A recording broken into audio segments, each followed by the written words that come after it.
আহাগো কি কষ্ট, কষ্ট আর রাখা যাচ্ছে না। ক্যামেরার সামনে ফুটফুটে কেঁদে ফেলছে একদম। রচনা বাজারি কাঁদেনি। তারপরে ওটা ওই ব্যক্তির নাম কি, আরে ভুলে যাচ্ছি কেন নামটা, এতক্ষণ তো মনে ছিল নামটা, ঋতুপর্ণা শাক বাজালো কিনা, মিডিয়ার সামনে কেঁদেই ফেলছেন রচনা ব্যানার্জি। আর উনি বলছেন যে যান প্যারেন্টস, যিনি মারা গেছেন, যে মৌমিতা, তার প্যারেন্টসের পাশে দাঁড়ান। আহগো কি কষ্ট ওনার, কি যেহেতু ওনাদেরকে বলা হয়েছে যে আপনারা নাটক করছেন। নমস্কার, আমি চিত্রা। কি বলবো এই নিয়ে জানি না। সৌরভ গাঙ্গুলির ভিডিও দেখলাম। উনি তো মহান ব্যক্তি আমাদের বাংলার ইতিহাসে, কিন্তু ওনার থেকে এইটা আশা করা যায়নি অবশ্যই। যেভাবে তিনি ক্যামেরার সামনে খুব স্পষ্টভাবে বলছেন এটা খুব ছোট ব্যাপার, আর কলকাতা নাকি খুব সেফ প্লেস। হ্যাঁ, হয়তো একসময় ছিল, এখনও সেটা নেই। এখন কেউই কোথাও সেফ নেই। তার মধ্যে তো হসপিটাল, গভর্নমেন্ট হসপিটাল তো আরোই না, যেখানে কোনো সিকিউরিটি নেই, যেখানে ডাক্তার নিজেই মার্ডার হয়ে যায়। মানে যেভাবে তাকে টর্চার করে মার্ডার করা হয়েছে, এটা তো ভাবার অতীত। আর কি আর বলবো, মানে মুখে ভাষা পাচ্ছি না যে কিছু বলবো। কিন্তু এটা এক্সপেক্ট করা হয়নি। আমরা সত্যি চাই দাদাগিরি বন্ধ হয়ে যাক। দাদাগিরি দেখতে হবে না, আমরা চাই না দাদাগিরি, মানে আমি তো চাই না। আর দিদি নাম্বার ওয়ান বন্ধ হয়ে যায় বেটার। কারণ যে দিদি নাম্বার ওয়ানকে আমরা দিদি নাম্বার ওয়ান বলি, রচনা ব্যানার্জি, উনি তো মানে কোনো কোনো স্টেপস নিচ্ছেনই না, উল্টে আমাদের মানে মিডিয়ার সামনে পাবলিককে করছেন যে কেন বলা হয়েছে কথাগুলো। আরে আপনারা কোথায় আছেন এখন, যখন সত্যি কথা বলার সময় এসেছে, যদি আপনারা একটু পাশে দাঁড়ান, যে আন্দোলনটা চলছে সেটাও তো একটু বেশি গতিতে চলবে। বা হয়তো যে তার মেয়েকে হারিয়েছে, যার মেয়েকে হারিয়েছে, তারা হয়তো সঠিক বিচারটা পাবে।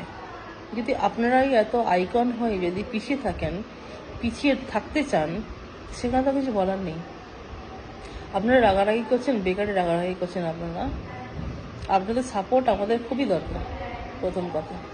কেন আপনারা আইকন, আপনাদের কথা লোকে শুনবে, আমরা পাতি মানুষ, আমাদের কথা কে শুনবে বলুন তো। যাই হোক, তবু কিছু জিনিস আসছে, জানি না এটা কি করে সম্ভব হচ্ছে।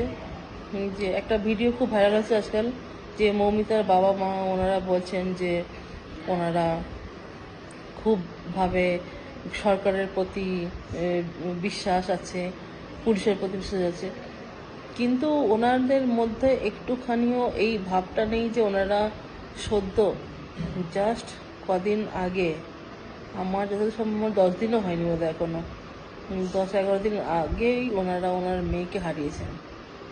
ওনাদের মধ্যে ওনারা কিন্তু কনফিডেন্টলি কথা বলছেন, যেখানে কোনো কান্নাকাটি নেই, যেখানে কোনো মন খারাপ নেই। আমি জানি না এটা কীভাবে সম্ভব। আমরা তো কোনো কিছু ভাবলেই আমাদের চোখে জল হয়ে যায়, কিন্তু এনারা নিজের মেয়েকে হারিয়ে, জানি না এটা তো আমি কিছু বলতে পারবো না যদিও কী চলছে। ওনারাও কোনো জায়গাতে কোনোভাবে চাপ পেয়েছেন নাকি যে আপনারা ক্যামেরার সামনে এরকম বলতে হবে বা কিছু, বলতে পারছি না। কিন্তু এই যে সব চলছে জিনিসটা খুবই খুবই খুবই খারাপভাবে চলছে। আর যে সেলিব্রিটিরা আসছেন, আর একটুখানি অনেকে এসছেন, যেমন প্রসেনজিৎ, ওনারা সবাই এগেনস্টে আছেন, এই প্রতিবাদ করছেন এই ব্যাপারটাতে। আরও অনেক শ্রীলেখা মিত্র এসেছেন, ওনার কথা শুনতে আমার খুবই ভালো লেগেছে। কিন্তু উনি এটাও জানেন যে ওনাকে হয়তো পিছনে লাগবে কদিন বাদে বা কিছু, তবে উনি নিজেই সেটা ক্যামেরার সামনে বলেছেন। কিন্তু তবুও উনি নেগেটিভটা জেনেও কিন্তু পিছিয়ে থাকেননি, ক্যামেরার সামনে এসে উনি কথা বলছেন। উনি সরকারকে সরাসরি একটা প্রশ্ন করছেন, যে সত্যি কথা, এটা তো আমরা সাধারণ মানুষ বললে কিছু হবে না। আপনারা সেলিব্রিটি, যারা বড় বড় জায়গায় রয়েছেন সেলিব্রিটি, তারা যদি বলেন হয়তো কোনো কাজ হতে পারে, কিন্তু যদি আপনারা চুপ করে থাকেন তাহলে সম্ভব না। তবে হ্যাঁ, বাংলা মানুষ জেগেছে। আর ওই পুজোর প্যান্ডেলে টাকা না নেওয়াটাই বেটার।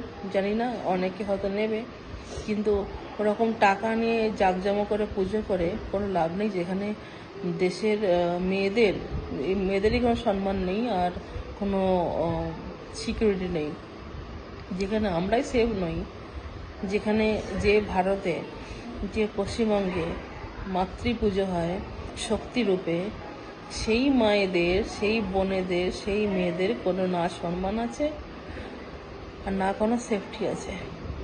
আমরা এখনো পর্যন্ত বলতেই পারবো না যে নারী পুরুষ সমান। সমান ফিজিক্যালি নয়, সমান হতে হয় অধিকারে। যে একটা ছেলে যদি 11টার সময় একা বেরোতে পারে, একটা মেয়েও সেই হিসেবে বেরোতে পারে। সে সেফটিটা আমাদের মধ্যে এখনও নেই। সেটা কবে আসবে আমরা জানি না।